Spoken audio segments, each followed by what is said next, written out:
بسم الله الرحمن الرحيم. الحمد لله رب العالمين وبه نستعينه على أمور الدنيا والدين. فالآن نبدأ شرح مذكرة التفسير لسنة الثالثة الإعدادية. تتعنديك تفسيري وكلاسي ثالث إعدادي. ثالث إعدادي kyekimina kyebakolerako ebibuuzo bya shahada ffe tuyitanga senior 4 naye nga ebeera senior 3 mu Luwarabu naye nga ge maruhala aga mutawasita oba aga idaadi kyetuyitanga secondary ng'ovudde ku HS bita O level. So tafsiri ono gwe tugenda okubeera nga tulabako leero na tafsiri wa siniya eno ey'okusatu oba gye muyita senior 4 O level.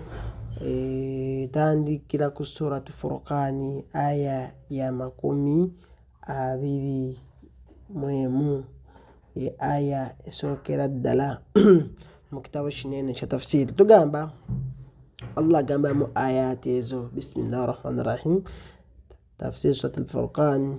Suratu Furqan tugamba nti qala ta'ala, Allah yagamba mu aya nti a'udhu billahi minash shaitani rajim, وقال الذين لا يرجون لقاءنا لولا أنزل علينا الملائكة أو نرى ربنا لقد استكبروا في أنفسهم وعتوا عتوا كبيرا يوم يرون الملائكة لا بشرى يومئذ للمجرمين ويقولون حجرا محجورا وقدمنا إلى ما عملوا من عمل فجعلناه هباء منثورا أصحاب الجنة يومئذ خير مستقرا وأحسن مقيلا. Zizo aya ezisooka okuva ku aya eya 21 okutuusa ku aya eya 24. Katugenda wano ku maani al-kalimaati. Abalina akatabo kano akali summarized obulungi ke bayita ka hayatul ikhtibarat al-idadiya wa thanawiya Uganda. Akatabo ako kendi mukozesa wali bubiri waliwo akaliko jamiati al-Qur'an jamia ekya IU gyekiri ekya Islamic University in Uganda gyekiri ne kino naye nga abasinga obungi tukozesa kineno. Amakulu ge gamu, ebiseera ebisinga obungi bikwatagana era mbansaba netufuna obutabo nga bukwatagana naye kiba kisobose tujasooka tuyite mu kano tukamaleko ne kale tujakalaba insha Allah tabaraka wa taala. Atugamba mu aya zenva okusomeza ezisooka maani al-kalimaati, amakulu g'ebigambo ebyo bagenda bakuwa ekigambo n'amakulu gaakyo. Allah agamba nti waqala alladhina la yarujuna liqa'ana, nti bagamba abo abatasuubira kubeera nga basisinkana Allah tabaraka wa taala. Bakugamba wano nti la yarujuna liqa'ana, amakulu g'ekigambo ekyo nti abatasuubira abatalina ssuubi yakubeera nga basisinkana Allah tabaraka wa taala. Agamba nti la yu'minuna bi annahum sayulaquna rabbahum fil akhirah wa ankiru al-ba'thi wal jaza. Agamba nti abantu abo la yu'minuna tebakkiriza bi annahum nti mazima ddala abantu abo sayulaquna rabbahum tebajja kusisinkana omulezi waabwe Allah tabaraka wa taala fil akhirah ku nkomerero oba ku lunaku olusembayo, olunaku olw'enkomerero. N'agamba nti wa ankiru al-ba'thi, abantu abo batamwa bawakanya okuzuukira wal jaza, n'okubeera nga bagenda kubeera nga basasulwa empiira yaabwe gye baakolereranga. So atugamba wano nti la yarujuna liqa'ana, nti la yu'minuna bi annahum sayulaquna Allah rabbahum wa sayulaquna rabbahum fil akhirah wa ankaru al-ba'thi wal jaza.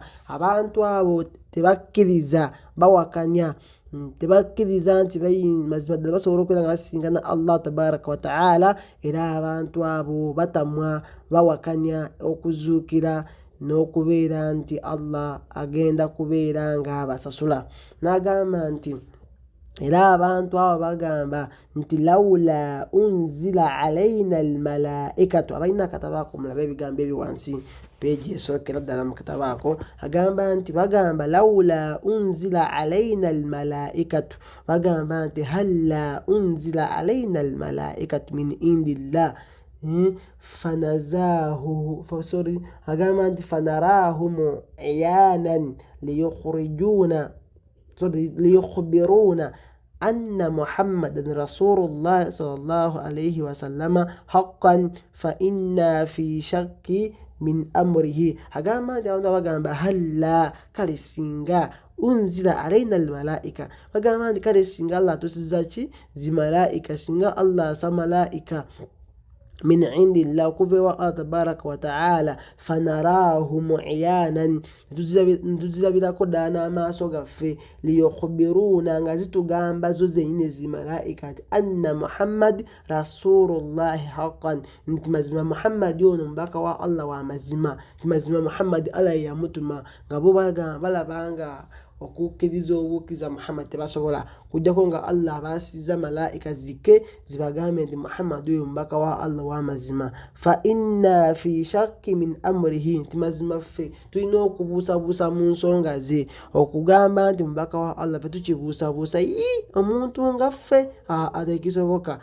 Nga bo balaba nti Muhammad tasobola kubeera mubaka wa Allah ng'abeera mu bo, bagenda bati mu katale, agenda emanju, ali emmere nabbo, nga baagala at least Allah se malaika zibalire nga zibagamba nti oyo Muhammad gwe mulaba oyo mubaka wa Allah era mumukkirize, nga balina okubuusabuusa mu nsonga za nabbi waffe Muhammadi sallallahu alaihi wasallam. So abantu abo Allah agamba nti waqala alladhina, abantu abo bagambanga abatalina kusuubira kusingana Allah tabaraka wa ta'ala, nti kale singa Allah oba oliawo singa Allah atuusiza ki zimalaika, au nara rabbana, oba Allah mwenyini tumwerabirako. Agamba wano mu tafsiri nti au nara rabbana, nti wa idha lam yakun hadha, nti wekiba tekisobose ekyo, wekibeera nga tekiri bekitoni atasiza malaika hadha, agamba nti falnara rabbana fayukhbirna annaka rasulahu, nti kale Allah mwenyini abeerenga atwolekera, Allah mwenyini ajje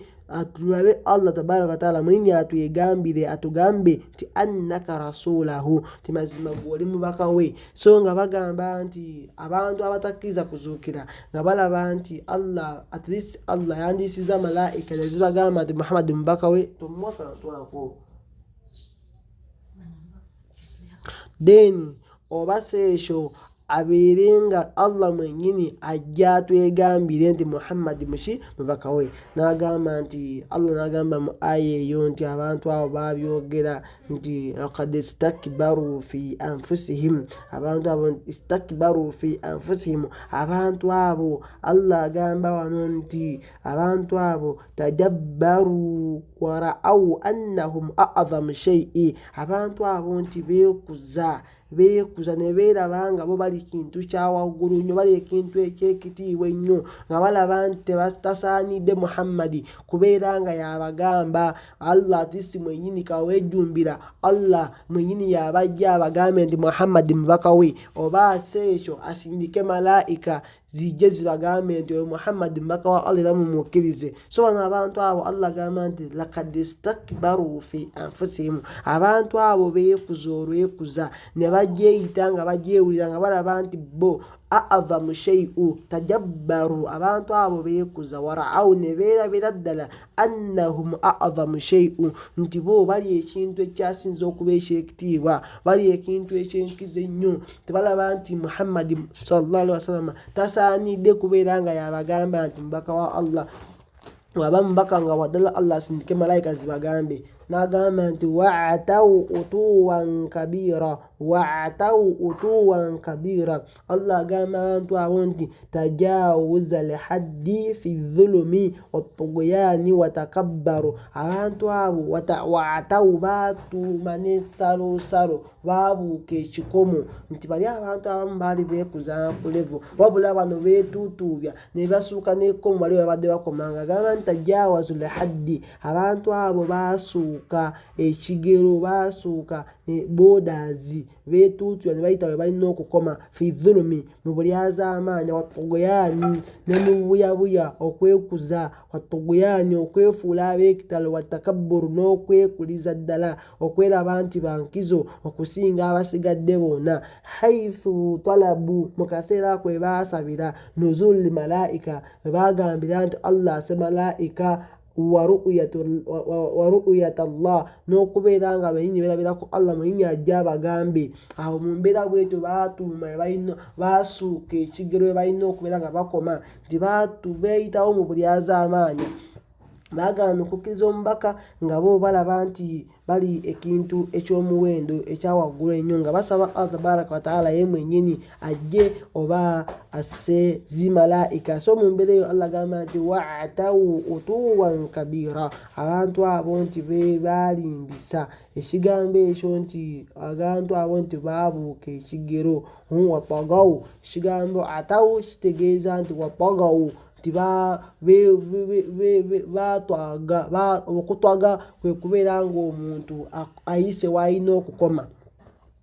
N'agamba wano nti mu aya ey'okubiri Allah gy'agamba nti yawma yarawna al-malaikata la bushra yawma idhin lilmujrimin wa yaquluna hijra mahjura. Agamba Allah nti yawma yarawna al-malaika, olunaku lwe bagenda okubeera nga balaba malaika. Agamba nti dhakiruhum, abantu abo bajjukize, yawma al-qiyama, ku lunaku olw'ekiyama, haythu yarawna al-malaika, mu kaseera ako bwe bagenda okubeera nga balaba zimalaika. Agamba nti yawma yarawna al-malaika, olunaku lwe bagenda okulaba zimalaika. So nabbi wano baali bamugamba nti dhakiruhum, bajjukize abantu abo bagambe nti olunaku lw'ekiyama mbeera bwetyo bwe bagenda okubeera nga balaba malaika. Agamba wano nti al-muradu bil yawmi, ekigambo wano nti yawma yarawna, al-muradu bil yawmi, ekigambo ekyo kyebagendereramu ekigambo al-yawmu awo, yawma yarawna, olunaku lwe bagenda okulaba. Agamba nti yawmu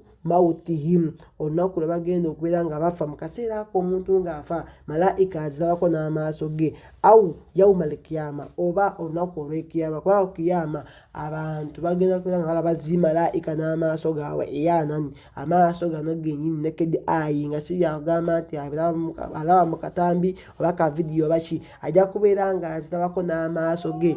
Mu kaseera omuntu ng'afa malaika zijja n'akazaala nti kituufu agenze. So omuntu awo olunaku Allah yagamba nti yawma yarawna, olunaku lwagenda okulaba zimalaika, olunaku olwo basobola otegeezaamu yawmu al-mautihim, olunaku lwagenda okubeera nga bafa, oba olunaku olw'ekiyama. N'agamba nti la bushra yawma idhin lilmujrimin, olunaku olwo tebagenda kubeera mawulire ga ssanyu ku lunaku olwo eri abalyazaamaanyi oba eri aboonoonyi, abantu ba mujrimu aboonoonyi. Agamba nti la sururu fi dhalika al-yawmu, tebagenda kuba na ssanyu mu lunaku olwo. Lilkafiriina, eri abantu abajeemu, lilkafiriina, eri abantu abajeemu, lahum bilijanna, nga babasanyusa nti babalinayo ejjana, wal maghfira, oba okusonyiwa. Nti olunaku olwo tebagenda kubaako na ssanyu lyonna nga bamaze okulaba ku malaika bwe ziti, zijja kuba zireese mu mawulire makaawu. Tejja kuba na ssanyu lyonna nti babasanyusizza abaana kuwajjana oba nti Allah abasonyiye, olwokuba nti baali bajeemu. Allah ajja kubeera nga zijja zibatiisa nti nga bwe mwagaana okubeera nga mukkiriza Allah, ne mwagaana okukkiriza omubaka Muhammadi, Allah ajja kubeera nga aboosha muliro. So kati nga amawulire agajja gonna gaana kumala kubatiisa butiisa kibooko bwe bityo. N'agamba wano nti wayakuuluuna, agamba nti watakuuluuna limalaika lihaulai almujrimin, ti Allah agamba nti zimalaika zigenda kubeera nga zigamba abamujrimuuna, abantu abo abaki abonoonefu, abakafiri abajeemu Allah ajja olunaku wayaquluuna hijra mahjura malaika ajja kubeera nga zibagamba nti hijra mahjura ti haramun muharamun alaikum albushra alyawma agamba nti zijja kubagamba nti kiri haramu gye muli kiri haramu kiziyiziddwa okubeera nga mufunayo amawulire ageessanyu ku lunaku luneeno n'agamba nti falbushra alyawma lilmuminina falbushra alyawmu lilmuminina nti amawulire ageessanyu ku lunaku luno gali eri abo abakkiriza booka tujja kuba Allah ajja kubeera nga amawulire ageessanyu gonna gonna gajja kuba gabakkiriza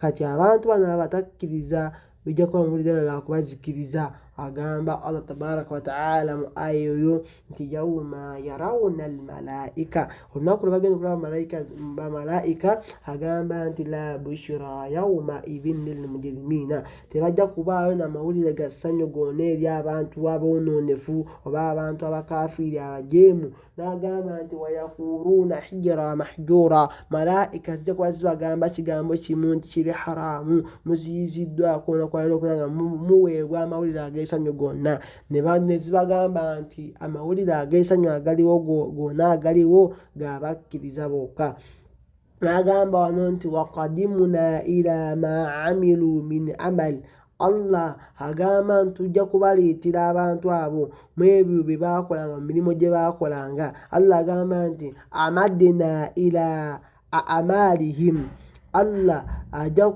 kubeera ng'akulembeza aboolekeza eri ebyo bye baakolanga mu mirimu gyabwe allati lam takun ala ilmi wa ikhlaasu ebyo gye baakolanga nga tegiriko kumanya nga takolera kumanya okutegeera wa ikhlaasu n'okubeera nga bagitukuza nga bagikola ku lwa Allah tabaraka wa ta'ala kasilati l arham ng'okuyunga enganda wa igathati l asiru okubeera nga bata abawambe okutaasa abawambe mimma law kanu amaluhu ma al imaanu mu ebyo naye baalinga bakola nga babikola olw'obukkiriza layanaalu thawabahu era nga banoonya okubeera nga bafuna ki mpeera nga babikola nga bali okubuta nti bagenda kufuna mpeera Allah agamba wano nti Allah ajja kubeera nga aboolekezaako eri emirimu gyabwe gye baakolanga faja'alnahu habaa manthura agamba nti Allah abeere nga agibafuuliranga enfuufu nga bwolaba enfuufu agamba nti faja'alaha Allahu mithlu al-gubbaaru Allah ajja kufuula emirimu gyabwe egyo nga giringa enfuufu oba egyemulaba ettaka fi dawi ettaka eryo olaba mu leiti oba olabanga enjuba eyasenga oli mu nnyumba bweti waliwo obufufu olabawo nga bufumuuka mu leiti eyo weeyisa enjuba bweti mukare k'enjuba bweti kebeekubyako kati agamba nti Allah ajja afuula emirimu gyabwe nga gifumuka mubanga olaba obufu obutakataka oba olaba mu bbanga awo nga enjuba etimbye mu nnyumba agamba nti fi dawi shamsi nga olaba ku muleiti y'enjuba eyo addakhilun maa nafidhatu la yuqbadu bilyadi agamba nti nga bagifudde nga wolaba omusana nga guyingidde mu nnyumba bwe guti akasana kuleiti eyo weebezze obufu obwolaba obwo nga buyise mu ddirisa oba muki nga sobola kubeera nga ogikwata n'angalo zo bwoti emirimu gye bagenda okubeera nga agifuula Allah tibaakola emirimu gyabwe gye balaba nti basuubirayo empeera ewa Allah naye bajja atuuka ewa Allah nga agifudde ng'obufuufu osobola kubeera nti obukungaanya nti obukwate mu ngalo nga woba ogezaako okwata miisi kyategeezaamu Allahu tabaraka wa ta'ala n'agamba nti faja'alnahu habaa ajja bufuula enfuufu manthura ekigambo almanthura almanshuru ebisaasaanyizo ebisikatadi agamba nti almufaraka ebisikatadi oba tesobola kubeera ng'okungaanya nga bikasukiddwa oba nga babusaasaanyiza n'agamba nti alladhi la yufiidu wala yajma'u ebyo ebitasobola kubeera nga tebigasa wala yajma'u era tusobola kubeera ng'obikungaanya kati ng'obufuufu obwo bulaba bbanga tusobola kubeera nga tuleeta akataasa obukungaanye oba gwe obukwate n'engalo zo nti oba obukungaanye tosobola kubeera nga obukungaanya ate tebisobola kubeera nga bukugasa kantu koona kyategeezaamu tosobola kugamba nti kankubeko obufuufu obwo obufumuka mu bbanga kuleetayo amamu tebulina kye busobola kugasa wadde mu mbeera yonna so Allah agamba nti Allah abantu abo abaakolanga emirimu gyabwe naye nga tebakulembeza ikhlaasu na irimu okubeera nti nkikola nkikola bwe nti ng'okumanya okusomesa okulagira okw'obusiraamu oba nti nkikola nkikusiimisa Allah tabaraka wataala. Bangi nnyo asobola okubeera nga asaadaaka, azimba emizigiti, asobola n'okukola hijja, naye nga hijja ye yakweraga nange nnyo okuyitibwako haji mu kyalo muneeno, nze haji asoose. Naye nga nakikola kusiimisa Allah, wala akikola abantu babeera nga bamulaba nti bamuyite haji mu mbeera bwetyo, nti bajja kutuuka ku lunaku lw'ekiyama Allah abeere nga addira emirimu gyabwe gino gye baakolanga ng'agifuula ng'enfuufu eyo gye bakasukiddwa mu bbanga, sobola kubeera ng'ogikunga nawadde okubeera nga ekugasa mu mbeera yonna.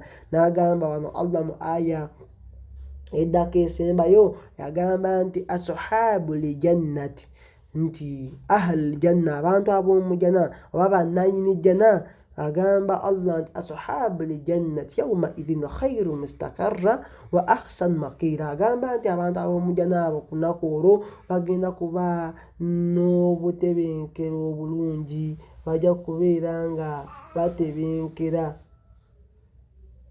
Abantu abo bajja kuba n'obutebenkero obulungi wa ahsan maqila. Jakulaba nagamba nti misiga mustaqarra, agamba nti makanu istikraru wa iqama, tibajja kuba n'ekifo ekimakanu istikraru, ekifo aw'okutebenkera, wa iqama n'obutuuze. Kigambo iqama abagendako mu nsi ez'enjawulo bafuna kye bayita citizenship, obutuuze. Toli mutuuze ofuna obutuuze bw'oba mu America, ofuna obutuuze bw'oba mu Saudi, nobeera nga olina obutuuze obwo. Obutuuze obwo okubufuna bata iqama, nti nga wano ffe tuli bakimina wano mu Uganda, ffe tuli wano wano, nti ffe tulina obutuuze wano mu Uganda waffe.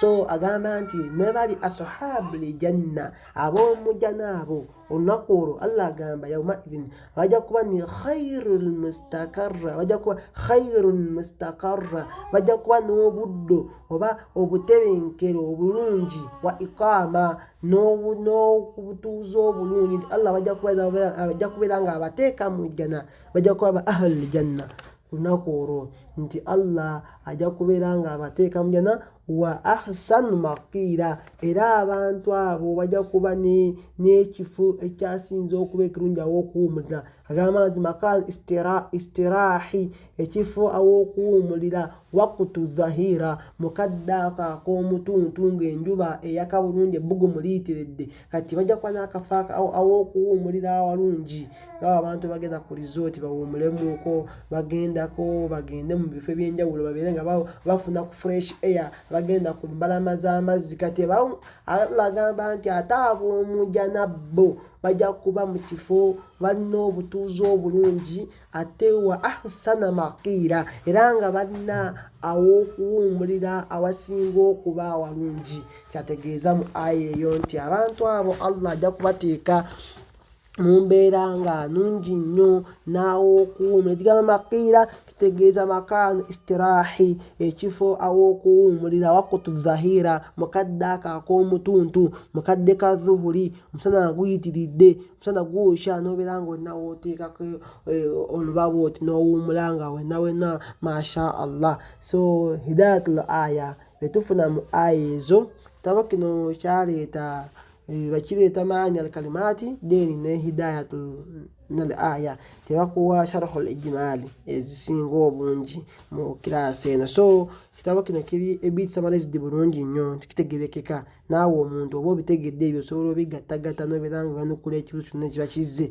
Engeri gye baba bakireeseemu bagamba sharhu hadhihi al-aya sharhan mujiza, ng'osobola okubeera nga oyanukula ekibuuzo ekyo, osobola okusharaha olusharahu brief. So agamba wano nti betufuna mu aya ezo hidayatul min al-aya, oba byogamba nti ma yustafidu min al-aya, betufuna mu aya ezo tuyita hidayatul aya, emigaso oba betufuna mu aya ezo. Ekisooka namba 1 gamba nti anna mushriki Quraishi, anna mushrikina al-mushrikina Quraishi tajawazu fil kibri wa tughyan. Aya zitulaga aya ezo mazima abashiriku, abantu abashiriku aba Quraishi baali bayitawo tajawazu fil kibri, abantu abo batuuma ensalo mu kwekuza, wa tughyan, n'okubeera nga batwaga, nti abantu abo mu kwekuluntaza, okwematira, okwerabawo nti bankizo oba bakitalo, ate batuuma bayita we balina okuma, basuuka ekigero baasuuka huduudu, baasuuka borders we balina okubeera nga bakoma abakureisha abo. So watogyan n'okubeera nga batwaga mu bubuze nabwe ate baabula ne bayitawo ne bakamala. Kigambo togyan tegeeza omuntu okubula nga he went astray, nga yagenda wala nnyo mu kubula. Katugeze ogenda Kenya naye ng'omusanga akuuta esaidi eri, agenda eri mu bbaale n'ogamba kati eno ogenda atuuka ddi, oba ogenda Kenya nga abantu abamu ava ku booda e Busia n'akwata zidda Kampala n'ogamba kati agenda ate Kenya agenda kuyita saidi shiso mu mbeera bwetyo. Kyagamba nti abantu abo baali baasuuka ekigero mu bukwekuza, mu kwematira, then watugya n'obubuze oba n'okaafuwala. N'agamba namba 2 nti ru'yatul malaika haqqu inda qabdi ruuhi, nti okulaba malaika kimu biraga nti omuntu haqqu nti kwa mazima. Ru'yatul malaika, okulaba malaika haqqu kya mazima inda qabdi ruuhi, mu kaseera awo nga zikimya omwoyo gwo. Weziba zikimya omwoyo gwo zigenda kukwata omwoyo gwo zigutwale wa Allah, malaika ozirabako n'amaaso go. Wa yawmal qiyama, ne kunaku lw'ekiyama era malaika zijja kuba zirabibwa. Nti okulaba ku malaika kya mazima eri omuntu oyo Allah ng'agenda kumujjulula nga zikimya omwoyo gwo. Wa yawmal qiyama, ne kunaku lw'ekiyama nti era omuntu ajja kubeera ng'alabako malaika bw'ati n'amaaso ge. Namba 3 agamba nti nafyul bushra anil mujrimina wa ithbatuha lil mu'minina al muttaqina. Agamba nti nafyul bushra, nti tufuna mu aya ekyokubiri nti abantu abo bajja kubeera nga baziyizibwako okufuna amawulire ag'essanyu, bajja kugaanibwa okufuna amawulire ag'essanyu abo abamujirimiina, abantu aboononefu oba abantu aboonoonyi. Wa ithbatuha lil mu'minina al muttaqina, then ate amawulire ag'essanyu ago gakakasibwa eri abakkiriza abatya Allah tabaraka wa ta'ala. Wa ithbatuha, nti bo ate kikakafu nti omuntu atya Allah tabaraka wa ta'ala omu'minu ajja kubeera nga afuna amawulire ago ag'essanyu. Namba 4 tugamba nti hubutu amal mushrikina wa butulanihi haythu la yantafauna bishay'in minhu. Agamba nti hubutu amal mushrikina, nti Allah ajja kubeera nga habata akasazaamu emirimu gy'abashiriku, abantu abakolanga emirimu emirungi naye nga abashiriku bagatako Allah, nakulekyamu Allah ajja kujja emirimu gyabwe gisazeemu naye nga tebafunyeemu kantu konna, nga bafunyeemu loosi ng'agisaziizaamu. Wa butulanihi, kigambo batala era kwekubeera nga agyonoona gibeere nga gifudde, ajja kubeera nga agitta ku lunaku lw'ekiyama tegikyabagasa. Haythu la yantafauna bishay'in minhu, mu mbeera nti bajja kubeera nga bagasibwamu n'akantu konna mu mirimu gyabwe. Nti Allah aba abawonyezezzaako yadde nti oba abawonyi kibooko, bajja kuba bazifuna embooko, bajja kubeera nga booshe wadde nga bagikola emirimu gyabwe. So nti emirimu gyabwe tegigenda kubeera nga gibagasa n'akantu konna ku lunaku lw'ekiyama. Namba 5 tufunamu mu aya ekisembayo ekyokutaano agamba nti intihau hisabu almu'minina qabla nisfu yawm alhisabu alladhi miqdaruhu 50,000 sana. Agamba nti intihau hisabu almu'minina, nti okomenkereza okwokubala kw'abakkiriza qabla nisfu yawm, nga tebunaba na kutuuka kitundu kya lunaku يوم الحساب كنا قبل نصف يوم الحساب غادنا كتوكا كتوندو شال ناكو روكو بلا ناكو القيامة الذي مقداره 50,000 سنة ورو ناكو تيجيرو شارونغو جزاكو كلوا بديدا أجامبا أنتي 50,000 سنة لمو إمياكا إمتوالي تانو 50,000 سنة لمو إمياكا إمتوالي تانو emitwalo 5. So mujine ejawa no kunsi, so nti abakkiriza bo okubeera nga babalibwa tebajja kutuuka kitundu kya lunaku olwo, emirimu gyabwe gijja kuba imaze ddojji bala nga bagenze mu jjana. Allah kyagamba mu ayati ezo oba bye tufuna mu aya ezo. Then tugenda ku paati ey'okubiri insha Allah tabaraka wa taala, kye kitundu ekisooka mu kitabu kyaffe ekya tafsiri.